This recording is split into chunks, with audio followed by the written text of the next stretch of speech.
Drama serial हसरत। फबीहा से आज भी हमजा और फरहीन को एक साथ देखकर बिल्कुल भी बर्दाश्त नहीं हो रहा कि हमजा उसके साथ क्यों घूम रहा है। फबीहा तो शुरू से लेकर आज तक यही चाहती थी कि वो अकेला ही हर एक को खाए। उधर सोमिया, जिसे इस बार जुनेद से भी डर लग चुका है कि जिस तरह से अरम ने सनाया के साथ किया है कहीं उसके साथ भी ना कर दे। उधर फबीहा और सनाया का आमना सामना हो ही गया। आने वाली की इसकी मुकम्मल कहानी में आप सभी दोस्त देखेंगे। सनाया, जिसने इस बार सोच रखा है कि वो हादी और हरीम को लेकर कहीं अलग हो जाएगी और अलग अपनी जिंदगी गुजारेगी, क्योंकि वो खुद भी जॉब करती है और इतना वो कमा ही लेती है कि वो 2 बच्चों की फीस और अपने घर का सारा निजाम चला सकती है। सनाया हरीम को लेकर इस बार स्कूल चले जाती है, लेकिन उसके पीछे सोमिया भाभी और जुनेद एक दूसरे के पास खड़े यहाँ पर बातें कर रहे होते हैं। यहाँ पर सोमिया, जो इस बार परेशान हो चुकी है, उसके दिल को भी झटका पड़ ही चुका है कि जिस तरह से सनाया के ऊपर जुल्म हो रहा है कहीं जुनेद भी उसके साथ ना करना शुरू हो जाए। जैसे ही वो घर में परेशान होती है तो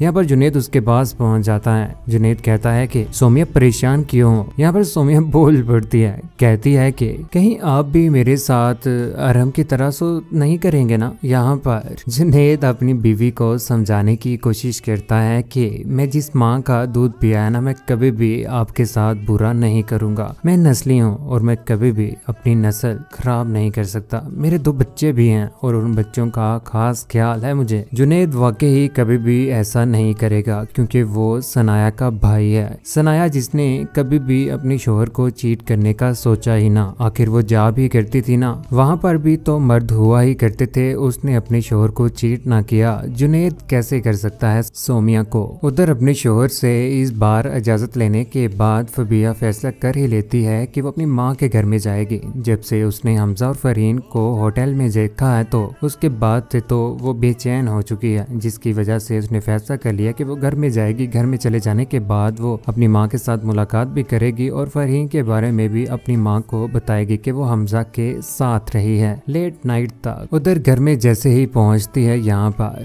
तो पहले ही अपनी अपी जान के बारे में पूछती है। यहाँ पर शाहीन बेगम कहती है कि वो अंदर ही है। क्या कर रही हैं वो? ऑफिस में चली गई हैं क्या? सो रही हैं वो? क्या रात को वो लेट में घर आई थी? उधर कमरे से ये सारी की सारी बातें इस बार फरहीन भी सुन ही रही होती है। फबीहा कहती है कि कितने बजे वो घर में वापस आ गई थी? देर हो गई थी। वो ना बेचारे हमजा की गाड़ी खराब हो गई थी। गाड़ी खराब हो गई थी या कोई और बात है? उन्हें तो मैंने रेस्टोरेंट में देखा था। यही बात सुनने के बाद यहाँ पर कमरे से फरहीन ये सारी की सारी बातें सुन रही होती है। उठकर इस बार सामने तो आ ही जाएगी, लेकिन फबीहा को मसला क्या है? वो अगर हमजा के साथ फरहीन वक्त गुजार रही है। यहाँ पर शाहीन बेगम भी उसे कहेगी कि जब तुमने हमजा को छोड़ दिया है तो अगर आज फरहीन उसके साथ वक्त स्पेंड करे तो तुम्हें मसला क्या है? तुम चाहती क्या हो? दूसरों को एक दूसरे के साथ खुश भी नहीं देख सकती क्या? शाहीन बेगम बासूल खतून है, वो कभी भी इस तरह का फैसला करती ही नहीं है। लेकिन फबीहा, जो शुरू से लेकर आज तक आया बनी हुई थी, उसकी सोच भी तो वाकई आया वाली ही होनी है ना। हमेशा छोटी सोच रखने वाली ये फबीहा इस बार जब इसका सामना फरहीन के साथ होगा तो फरहीन से भी पूछना शुरू हो जाएगी कि तुम इतनी लेट नाइट उसके साथ क्या कर रहे थे। यहाँ पर फरहीन भी उसे बता ही देगी कि मैं उसके साथ पार्टी करने के लिए गई थी। मेरी प्रमोशन हुई है, 20,000 रुपए अल्हम्दुलिल्लाह एक्स्ट्रा कमा रही हूँ और अल्लाह का शुक्र है तुम्हारी तरह से नहीं हूँ। इस बार फबीहा भी दुश्मन बन ही जाएगी फरहीन की, और वो कभी भी नहीं चाहेगी कि हमजा और फरहीन एक हों, और ये बात फरहीन को भी समझ आ ही जाएगी। उधर हमजा, जो ये बात सुनने के बाद फरहीन से नाराज ही था, लेकिन इस बार वो घर में आ ही जाएगा। घर में आने के बाद वो शाहीन बेगम के पास बैठ के भी बातें करेगा और कहेगा कि आज फरहीन जॉब पे नहीं आई थी, क्या मसला? उसकी तबीयत तो ठीक है ना? यही बात सुनने के बाद कमरे में पड़ी फरहीन, जिसको इस बार खुशी हो ही जाएगी कि हमजा वाकई दोबारा से उसके पास आ ही गया है। हमजा क्यों ना मोहब्बत करे फरहीन के साथ। फरहीन है तो फबीहा की बहन, लेकिन उसकी सोच में और फरहीन की सोच में जमीन और आसमान का फर्क है। यही फर्क इस बार हमजा और फरहीन को एक दूसरे के करीब करने ही वाला है। उन दोनों का बहुत जल्द निकाह होने जा रहा है और ये बात फबीहा से बर्दाश्त ना होगी। उधर सनाया इस बार हरीम को लेने के लिए पहुंच ही जाती है स्कूल में, जहां पर हादी और हरीम एक दूसरे के पास बैठे हुए बातें कर रहे हैं। आखिर बहन भाई हैं, वो आपस में बातें ना करें तो क्या करें। यहाँ पर ऊपर से पहुंच ही जाती है सनाया भी। सनाया कहती है कि ओ क्या बातें कर रहे हो दोनों बहन भाई आपस में। चुपके से यहाँ पर जैसे ही पास आती है तो यहाँ पर हरीम कहती है कि हम कुछ भी नहीं, हम कोई बातें नहीं कर रहे मामा जान। बाबा नहीं आया आपके पिक करने के लिए, यहाँ पर आपको दूसरी बीवी से उसे फुर्सत मिले तो आएंगे ना।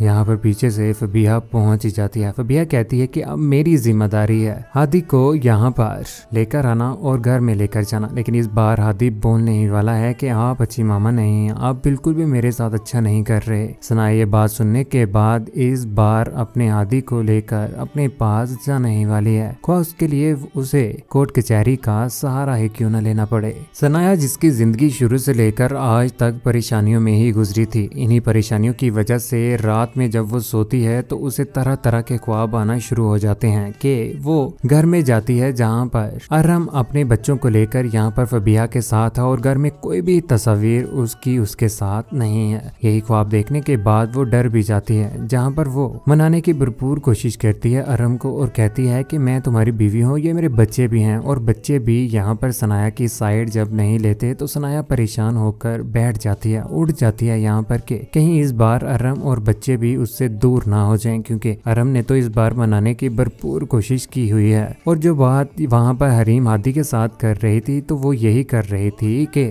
जाकर बाबा जान को ये बात कह देना कि जितनी जल्दी हो सके हमें यहाँ से लेकर अपने घर में चले जाएं, हमने यहाँ पर नहीं रहना। हादी भी इस बार अपने बाबा को सारी की सारी हरीम की वो बातें बताने ही वाला है जो हरीम ने हादी को कही होती हैं। दोबारा से इस बार अरहम चला ही जाएगा हादी को साथ लेकर सनाया को लेने के लिए। सनाया इस बार दोबारा से घर वापस जाने ही वाली है, एक ही घर में दोबारा से वो एक दूसरे के साथ रहने वाले हैं। लेकिन ये बातें फबिहा से बर्दाश्त ना होंगी। जब सनाया दोबारा से घर में वापस आ जाएगी तो यहाँ पर सनाया को प्रोटोकॉल देगा ही अरहम और उसे बहुत ज्यादा इज्जत देगा कि कहीं इस बार दोबारा से नाराज होकर सनाया घर ना वापस चली जाए। उधर बच्चों की जिम्मेदारी इस बार फबिहा के ऊपर होती है और ये अरहम ने लगाई होती है जिम्मेदारी। जब बच्चे घर में नहीं आते, घर में तरह तरह की लड़ाइयों की वजह से, तो उसके बाद फबिहा का होगा यहाँ पर बुरा अंजाम। फबिहा के ऊपर इस बार चिल्लाने वाली है सनाया और अरहम। यहाँ पर बच्चों की तलाश जारी हो जाएगी। बच्चों को तलाश करने के लिए तरह तरह के हरबे इस्तेमाल किए जाएंगे। यहाँ पर बैनर्स लगाए जाएंगे, लोगों से पूछा जाएगा, आखिरकार बच्चे तो इस बार मिल ही जाएंगे। लेकिन इस फबिहा का होगा बहुत ज्यादा बुरा अंजाम जब हकीकत सामने आएगी कि माँ भी इसी की वजह से मरी थी, माँ भी तंग आ चुकी हुई थी और उसकी बहन भी इस बार फबिहा की सारी हकीकत अरहम के सामने लेकर आने ही वाली है। लेकिन ड्रामा सीरियल हसरत की इस बार बहुत जल्द एंडिंग होने ही वाली है। इस ड्रामे की जगह पर तरके वफा ड्रामा सीरियल आने वाला है जो बहुत ज्यादा लोगों को पसंद आएगा। लेकिन कौन कौन चाहता है कि सनाया को इस बार अरहम को माफ कर देना चाहिए और बच्चों के मुस्तकबिल के लिए दोबारा से उसके साथ रहना शुरू हो ही जाए, लेकिन फबिहा की जिंदगी तबाह बर्बाद हो जाए। कौन कौन चाहता है? अपनी कीमती राय का इज़हार नीचे कमेंट सेक्शन में जरूर दीजिएगा। चैनल को सब्सक्राइब करने के बाद बेल का बटन जरूर दबाइएगा। अपना ख्याल रखिएगा, दुआ में याद रखिएगा। अल्लाह हाफिज।